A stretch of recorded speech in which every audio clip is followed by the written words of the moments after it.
고맙습니다. 오늘도 수고하시네요.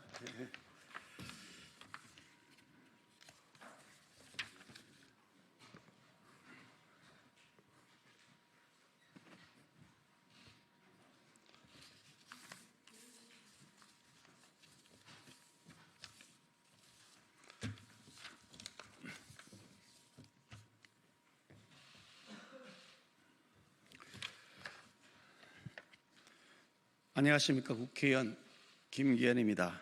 오늘 준비된 기자회견문을 낭독하도록 하겠습니다. 대법원의 신속한 파기자판 판결을 요청합니다.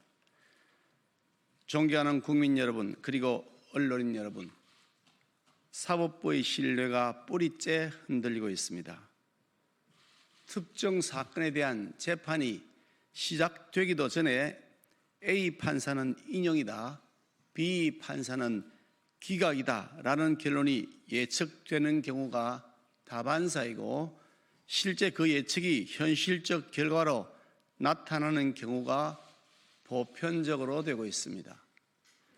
재판 결과가 복불복처럼 어떤 판사가 담당하느냐에 따라 마치 노를 띠듯이 오락가락하는 현상이 비일비재해지고 있습니다.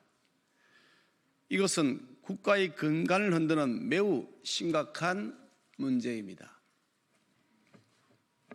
지난 26일 이재명 대표에 대한 서울고법의 무죄 판결은 마치 일반 국민의 보편적 상식에서는 무슨 말인지 해독할 수조차 없는 난수표였습니다. 사진을 확대하면 조작에 해당된다고 하는 주장을 어느 누가 납득할 수 있겠습니까? 또한 지방자치단체장이 자신의 권한으로 자율적으로 판단한 것을 두고 직무유기로 고발한다는 협박 때문이라고 해명한 것은 누가 봐도 거짓말인데, 이것이 다소 과장된 표현일 뿐이지 거짓말이 아니라고 판시한다면 이는 황당무계한 궤변이 아닐 수가 없습니다. 상식을 벗어나도 한참을 벗어났습니다. 판결문이 마치 피고인 이재명 변호인 의견서 같습니다.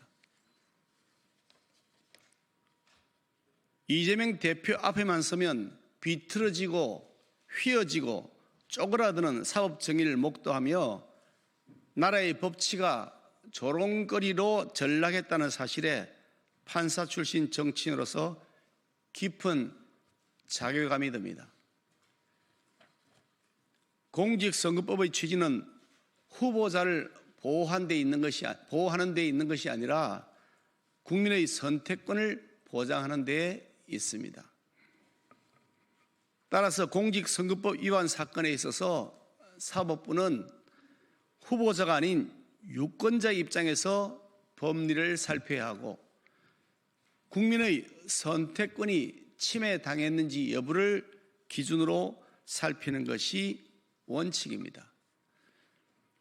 이미 많은 대법원 판결에서도 허위사실은 선거인으로 하여금 후보자에 대한 판단을 그르치게 할 수 있을 정도로 구체성을 가진 것이면 충분하다고 판시한 바도 있습니다.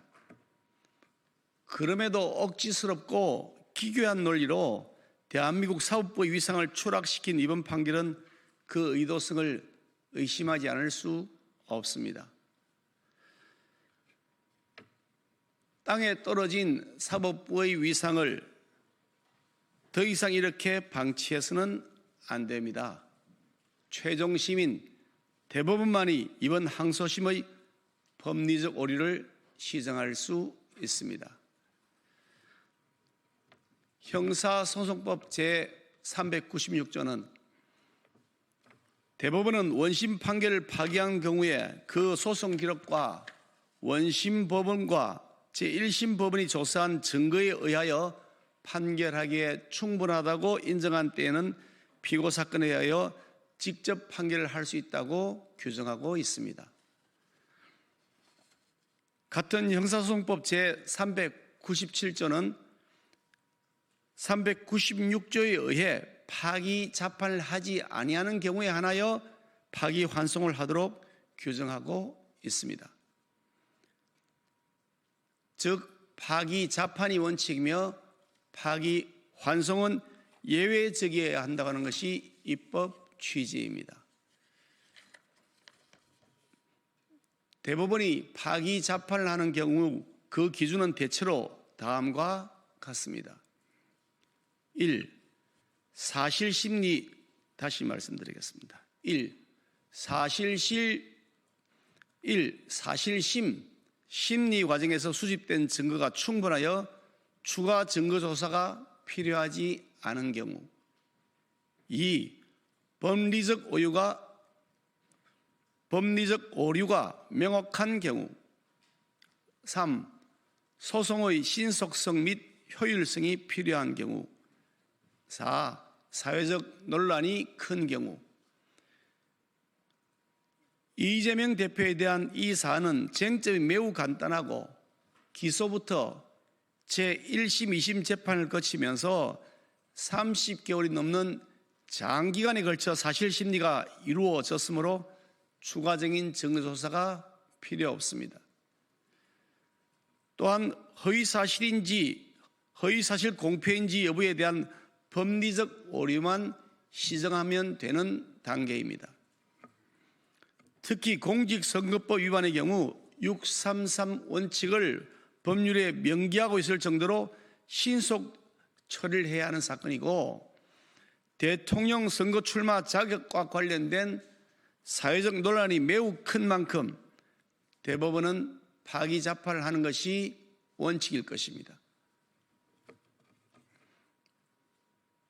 이처럼 이재명 대표의 허위사실 공표에 따른 공직선거법 위반 피고 사건은 앞서 말씀드린 4가지 요건을 모두 충족하고 있으므로 대법원에서는 흔들리는 사법의 권위와 위상, 신뢰를 회복하기 위해서라도 신속히 파기 자판하여 주실 것을 요청드립니다.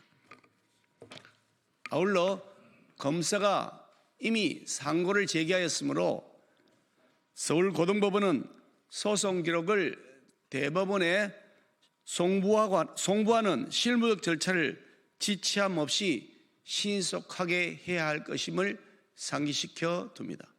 감사합니다.